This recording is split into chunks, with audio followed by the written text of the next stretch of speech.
Hello and welcome, I'm Jonathan Toyad and this is E27's Gaming 101 video series. This show touches upon current trends, genres and the overall culture and business of video games, a thriving multi-million-dollar industry. It's a fast-growing and ever-evolving business, so it's really hard to keep track of it if you're out of the loop even for a fraction of a second. We feel that it's time we explain and educate you on tropes, genres and other nuances so that your inquiries are answered. With that said, strap yourself in. It's game time.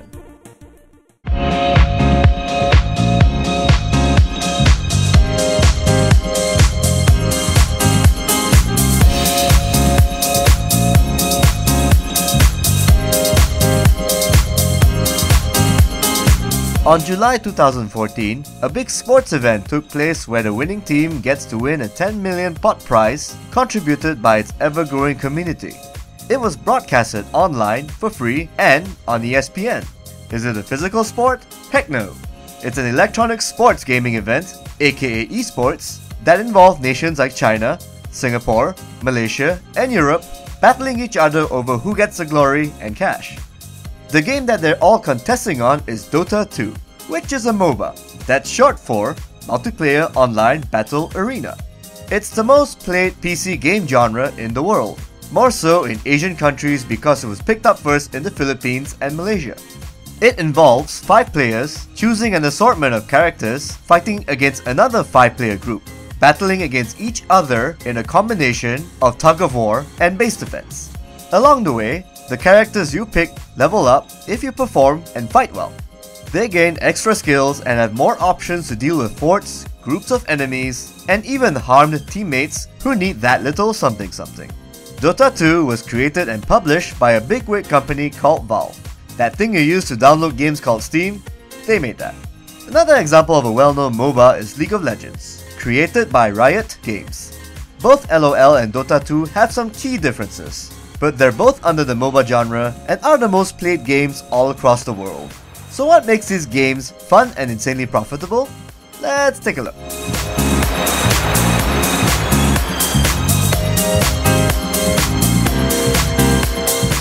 Every MOBA game requires 10 players in teams of 2 to duke it out amongst one another.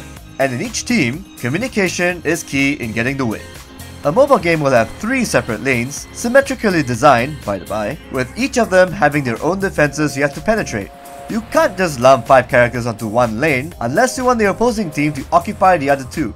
So your team has to plan out who goes where. Each character a teammate picks in the game have different roles. These include, but not limited to, threat drawing and defense heavy tanks, damage dealers that dish out the pain but need protecting, supports that buff up your party, and pushers that help kill off neutral enemies called creeps to level up the party.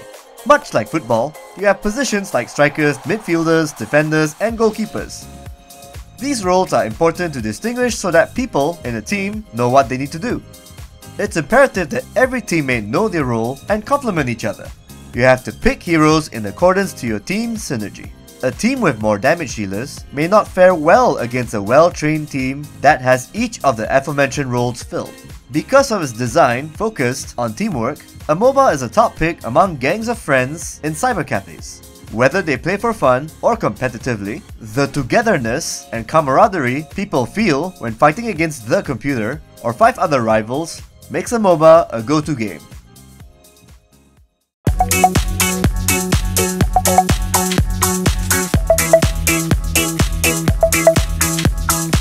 A MOBA game like LOL and Dota 2 lives and dies by its activity, not just from the community mind you, but from its developer.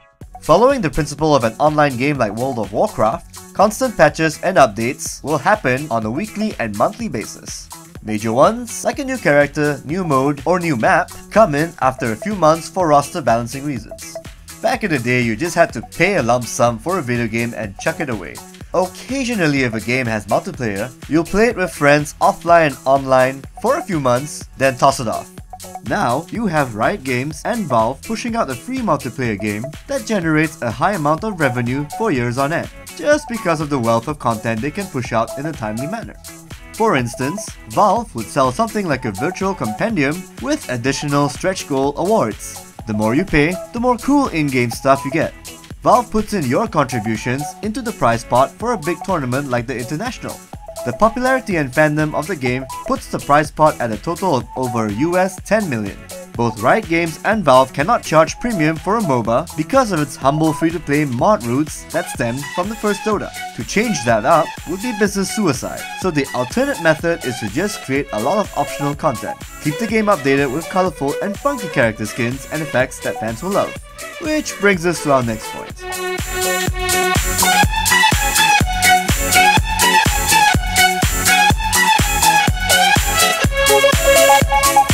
LOL and Dota 2 are free-to-play games.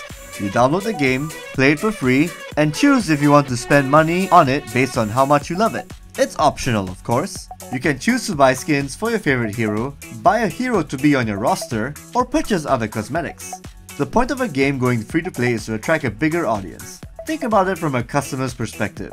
It's better to be burnt by a free quote-unquote demo of a fully functional title and uninstall it, rather than be burnt by a game you pay $60 for without knowing what's in it until you fork over the money. Developers who go the F2P route would also have an obligation to make the game well balanced and regularly play it if they hope to see any form of money going their way. So the formula is such. Make a great game free, push out attractive content that people will love spending lots of money for, get a boatload of money in the process to keep the game going, and maybe, just maybe, make another new game out of it. Which begs the question, why aren't Microsoft, Sony and Nintendo doing this? So what's the future of MOBAs looking like? Well, it's growing. There's Battleborn from 2K Games and Gearbox Software, Arena of Fate by Crysis, and Heroes of the Storm by Blizzard Entertainment. The latter is rather interesting for two reasons. One, Blizzard plans to streamline the MOBA mechanics by making everyone in the team level up simultaneously instead of separately, and add in game objectives that will help teams push forward faster. And two, Blizzard's Warcraft 3, The Frozen Throne, was the basis for the very first Dota, which was initially a custom game. Talk about coming full circle in the MOBA train, eh? In any case, MOBAs aren't showing any signs of slowing down soon. TV stations from different countries are publicizing MOBAs just like a real sport, and cash pools for League of Legends and Dota 2 tournaments are going beyond $1 million US or two. So, the next time you're invited to join in a friendly game of LOL or Dota, do give it a shot. It's better to find out the magic for yourself.